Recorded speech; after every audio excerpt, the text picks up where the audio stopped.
$40,000. There.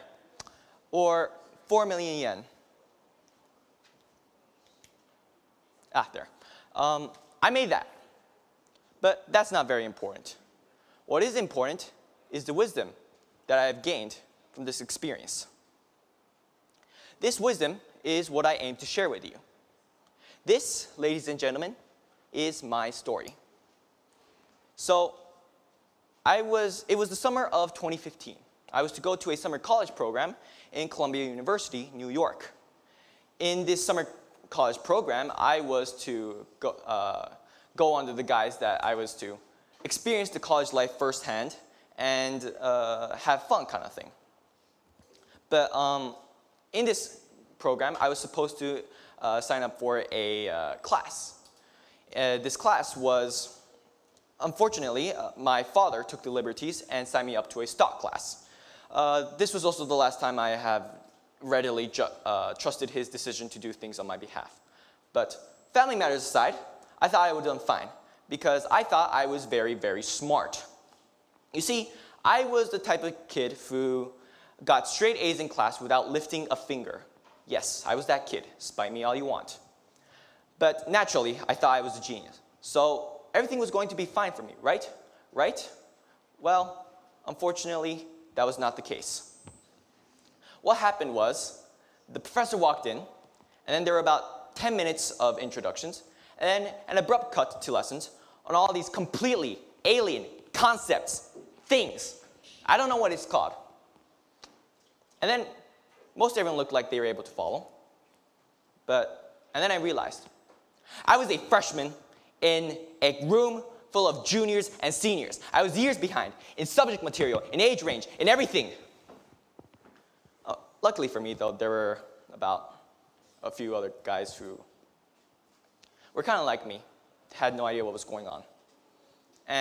But this was where I learned my first piece of crucial wisdom: humility. I learned this experience of not being on top of things for once was certainly a very humbling one for me. It helped me understand the viewpoint of the struggling students in my normal school.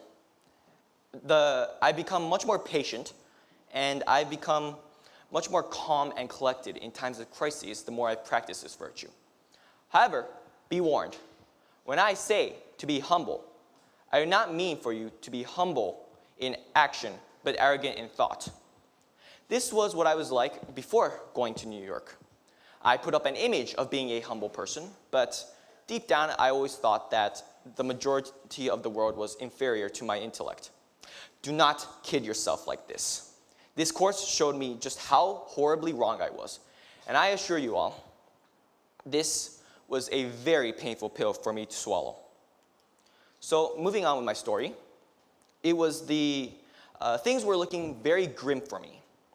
It was almost as if one slip up would mean death for me, or at least that's how it felt like.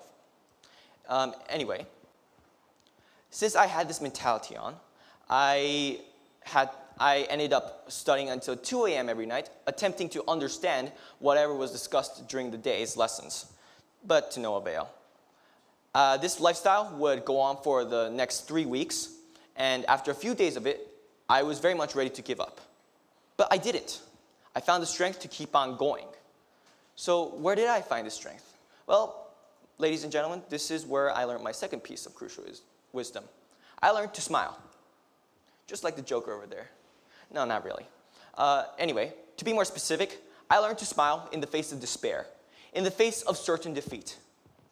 I gave myself hope. And so, I encourage you to smile at the face of doom. It doesn't have to be the biggest smile in the whole world. It could just be a little smirk if you're not that used to smiling. The point of this is to, at the very least, make your subconscious believe in yourself. Even if this hope you gave yourself was an outright lie and you were screaming inside, you should still smile when put up to a challenge. After all, it was this smile that pushed me through these 3 weeks of suffering. And so, I was smiling all the time when I was in Columbia. In fact, I was smiling moments before making this speech to you people because I was starting to doubt myself.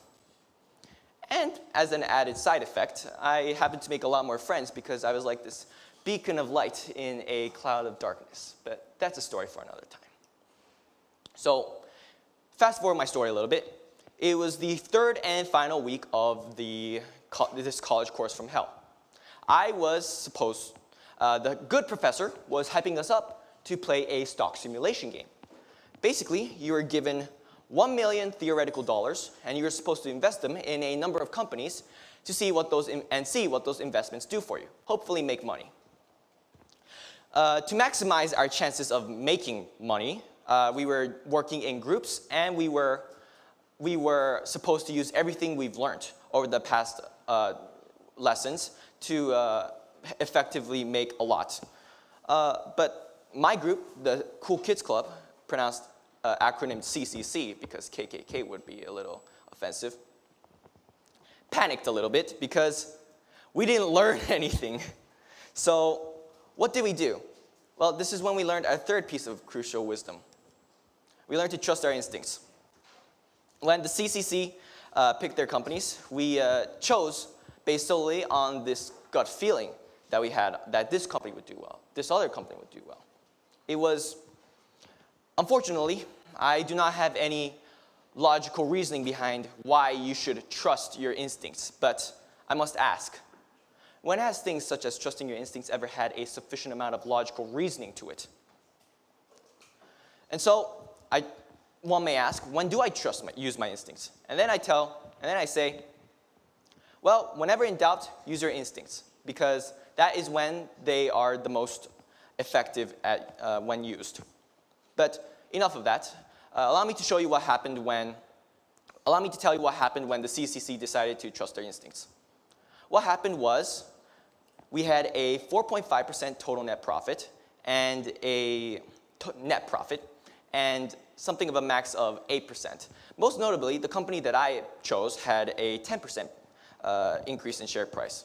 And since we had $1 million theoretical dollars to spend, and we had a 4.5% net profit, we technically made $45,000. But that's not all. Our group was the group that made the most money out of 8 other groups. This was the ultimate comeback for our team of assorted dummies. Enough so that a student would come and ask me what my secret was in my facade of looking like a complete idiot. But in truth, I had no secret. I was a complete idiot, which was what I told this student, though I recall it was a little bit more vulgar. But that's a story for another time, maybe in a more casual setting. But anyway, it was all done, all over.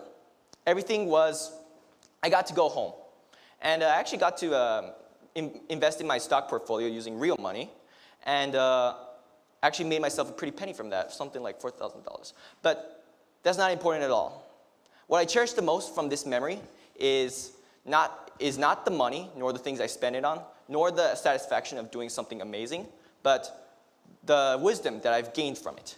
I've learned to be humble from the bottom of my being, to smile at doom without any doubt, and finally, to trust my own instincts.